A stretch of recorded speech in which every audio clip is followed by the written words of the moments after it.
ગુજરાતમાં એક નવી ક્રાંતિની શરૂઆત થઈ છે અને આ ક્રાંતિમાં જો તમે બધા જ યથાશક્તિ પોતાનું યોગદાન આપશો તો તમારા નામનો ઇતિહાસ બનવા જઈ રહ્યો છે. ઇતિહાસ સત્તાનો ઘમંડ એ ગાંધીનગરમાં બેઠેલા અને દિલ્હીમાં બેઠેલા માણસોને બહુ જ છે.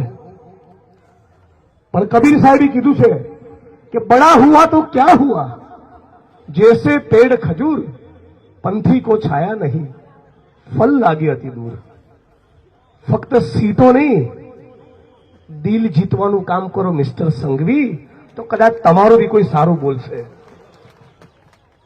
આ થરાદની જનતા, વાવ સુઈગામનો આપણો આ પંથક, આ ધરતીને હું પ્રણામ અને વંદન કરું છું. એટલા માટે નહીં કે મારા સમર્થનમાં રેલી કરી, એટલા માટે પ્રણામ અને વંદન કરું છું કે આ ધરતીએ દારૂ અને ડ્રગ્સની સામે આખા ગુજરાતને રાહ ચીંધ્યો છે. આખા ગુજરાતને રાહ ચીંધ્યો છે. પૈસાના જોરે, સત્તાના જોરે કાન પટ્ટી ઉપર બંદૂક મૂકી પોલીસના સામાન્ય પરિવારજનો, એ લોકો પણ કોઈ ખેડૂતના દીકરા છે, કોઈ કરોડપતિ બાપના દીકરા દીકરીઓ નથી. આપણા ગુજરાતના PSI, PI, constable, head constable, ASI, લોકરક્ષક ભાઈ બહેનો એ આપણા જેવા સામાન્ય પરિવારમાંથી આવે છે. કોઈક સામાન્ય ક્ષત્રિય સમાજમાંથી છે, કોઈ દેવી પૂજક, રાવળ, કોળી, ઠાકોર, દલિત, આદિવાસી, વંચિત સમુદાયોમાંથી આવે છે. આઈપીએસ અધિકારીઓ જે છે એ કરોડપતિ બાપના દીકરા હશે, પોલીસના સામાન્ય કર્મચારીઓ નથી. અને એટલે એ અમારા ભાઈ છે, એ પણ થરાદમાં કહેવા માટે આવ્યો છું. આજે આપણે બધાએ સમજવાનું છે કે ગુજરાતની પરિસ્થિતિ શું છે. આ આપણું એક ગુજરાતી તરીકેનું બહુ ગંભીર અપમાન કહેવાય કે આપણા ગામની બહેનો, માતાઓ, વડીલો, ભણે ગણેલા લોકો સતત કહેતા હોય કે ભાઈ મહેરબાની કરીને ડ્રગ્સનો ધંધો મારા ગામમાં નહીં આવવો જોઈએ, મારા ગામમાંથી જુગારનો, દારૂનો અડ્ડો બંધ કરાવો, મારા તાલુકા, મારા શહેરમાંથી કુટણખાના બંધ કરાવો. અને છતાં સરકારી તંત્ર, પોલીસ પ્રશાસનના પેટનું પાણી ના લે, એનો મતલબ એમ કે તમારી કોઈ વેલ્યુ કરતા નથી. આપણે જાણીએ છીએ જે ભ્રષ્ટ અધિકારીઓ છે, જેનામાંથી સત્તાનો ઘમંડ છે, પોલીસ સ્ટેશનમાં જઈ રહ્યા છે, આમ કરીને કામ કરે છે ને, આવી રીતે જ વાત કરે છે ને. સારા અધિકારીઓની વાત નથી. જે બદતમીઝ છે, જે ભ્રષ્ટાચારી છે, જેને રૂપિયા છાપવા છે, જેને વહીવટો કરવા છે, જેને જુગાર અને દારૂ અને ડ્રગ્સમાંથી કમાવું છે, એ સત્તાના નશામાં હોય છે. આવા સત્તાના જે લોકો નશામાં ફરે છે એવા માણસોને કહેવા માંગુ છું કે બરાબર સમજી લેજો, જે દિવસે આ ગુજરાતની જનતા જાગી ગઈ, કોઈને મોં બતાવવાને લાયક નહીં રહો. આજ થરાદની અંદર એક પીએસઆઈ એ પોતે ડ્રગ્સનો બંધારી બની ચૂક્યો છે. દાપણ કરવાઓ છો આજ થરાદની અંદર છે કે નહીં ભાઈ? જાણો છો ને? નામ જોગ એટલા માટે નથી કેવું કે મારે ખરેખર પટ્ટો નથી ઉતારવો, બાકી ઉતારીને બતાવું વટકે સાથ.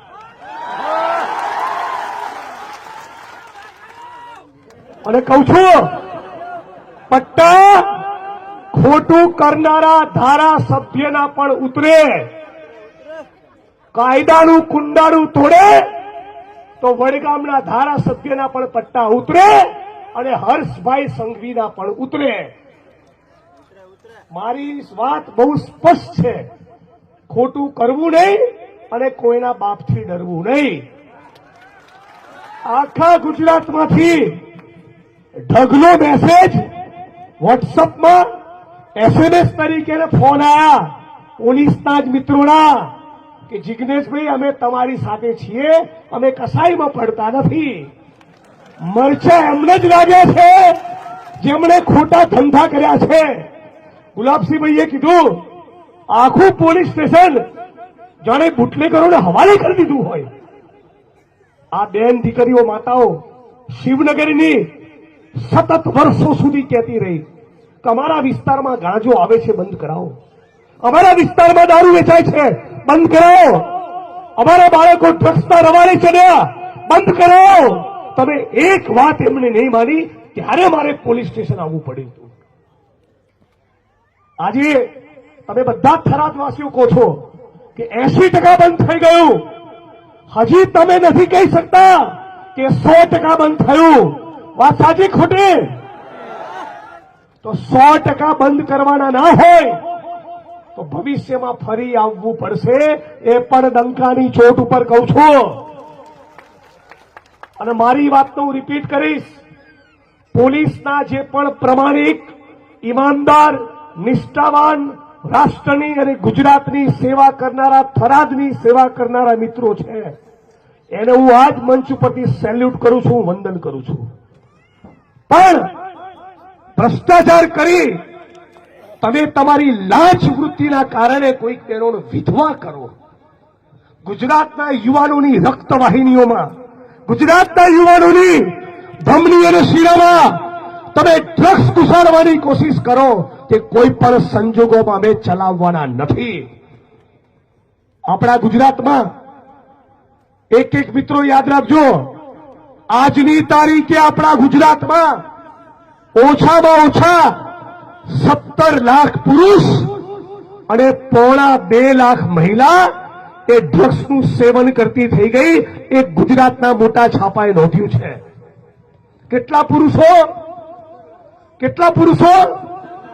17 લાખ પુરુષ અને 1.85 લાખ એટલે કે 1.25 લાખ મહિલાઓ. આવું ગુજરાત જોઈએ છીએ? હે? કોઈ દિવસ આ દેશના પ્રધાનમંત્રી કે હાલ બાજુમાં કાર્યક્રમ કરી રહેલા દેશના ગૃહમંત્રી અમિત શાહે ગુજરાતની જનતાને કે ગુજરાતના યુવાનોને અપીલ કરી કે ભાઈ મહેરબાની કરીને આ દારૂ, જુગાર કે ડ્રગ્સના રવાડે ચડતા નહીં? કોઈ દિવસ આવી અપીલ કરી નથી. આ ગેનીબેન સંસદમાં બેસે છે.